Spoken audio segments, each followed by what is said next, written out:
Իրազեկ քաղաքացիների միավորման համակարգող Դանիել Իոաննիսյանը մանրամասնությամբ ուսումնասիրել է Հայաստանի և Ռուսաստանի միջև հակաօդային պաշտպանության միացյալ համակարգ ստեղծելու մասին համաձայնագիրը։ Արդյոք հայկական զինուժը չի կարող պաշտպանել սեփական օդային տարածքը, միթե եղել է նման նախադեպ։ Առաջին հարցը, որ առաջացել է փորձագետի մոտ։ Իոաննիսյանի խոսքով փաստաթուղթը ենթադրում է, որ հայաստանցի զինվորականը վերադաս է ունենալու Ռուսաստանում։ Պայմանագրով անգամ նախատեսված են դրույթներ, պատերազմի ժամանակ ես դա կանվանեմ այսպես ինքնագլուխ քայլերը կանխարգելելու ուղղությամբ։ Այսինքն մեխանիզմներ այնպիսի մշակվեն, որպեսզի հանգարց, եթե պատերազմական իրավիճակ լինի եւ հայկական կողմը ուզենա կիրառել ինչ որ հակաօդային ստորաբաժանում, այդ հնարավորությունը չունենա եւ կարողանա կիրառել այդ ստորաբաժանումը միմիայն այսպես ասած դաբրոյի արկայության սահմաններում։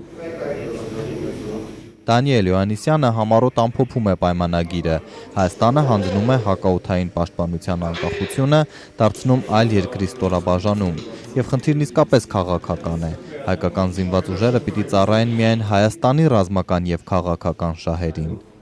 Չի կարող այլ երկրի տարածքում որոշում կայացվել, թե Հայաստանի Հանրապետության զինված ուժերի որևէ ստորաբաժանում ինչ գործողություն պետք է կատարի կամ ինչ գործողություն կատարելուց պետք է զերծ մնա։ Եվ իրենք չպետք է հաշվետու լինեն այլ պետություններին, եւ չպետք է հրամաններ ստանան այլ պետություններից։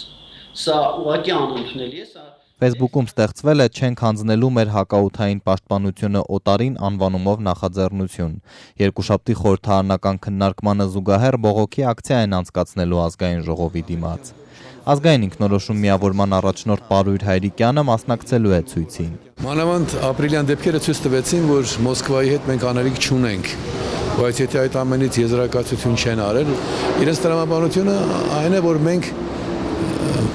Հայաստանի այսպես կոչված իշխանությունները Ռուսաստանի կամակատարն ենք, Ռուսաստանի ստրուկն ենք, Ռուսաստանի ճորտն ենք, այս հակաօդային պաշտպանության համակարգին միանալու նախաձեռնությունը ինձ համար նույնիսկ որպես առանձին երևույթ չի ընկալվում։ Ռազմավարական տեսակետից հարցը վաղուց լուծված է։ Հայաստանը հրաժարվել է քաղաքակիրթ աշխարհի հետ համագործակցելուց։ Հայրիկյանն ասում է, միայն Ադրբեջանին զենքի վաճառքը բավարար է, որ Հայաստանը հրաժարվի Ռուսաստանի հետ ռազմական համագործակցությունից եւ ոչ թե հիմա էլ խորացնի այն։ Այն էլ է տեսակի զենքի վաճառքը։ Դրա գնահատականը պետք է Սերժ Սարգսյանը ոչ թե Հայաստանից մի քանի հազար կիլոմետր հեռանալով ինչ-որ Արգենտինայում ակնարկներ աներ, այլ պիտի հենց առաջին օրը նոտ ատար։ Նա այնպեսի կախվածության մեջ է, որքան պիտի ինքը զգա, որ իրեն վտանգ է սպառնում, կամ էլ պիտի ուղղակի ինքը պարկեշտորեն ասի, ես ինչ չարդարացրեց հեռանում եմ, նա անելու բան չունի։ Բողոքի ակցիաներ կազմակերպելով մեր նպատակն է ամեն գնով թույլ չտալ այս համաձայնագրի վավերացումը, ասված է նախաձեռնության հայտարարությունում։ Միաժամանակ, սակայն Հայրիկյանը կասկած չունի, խորհրդարանը ճնշող մեծամասնությամբ է հավանություն տալու փաստաթղթին։ Քաղաքական կամքի մասին խոսել մեր խորհրդարանի մասին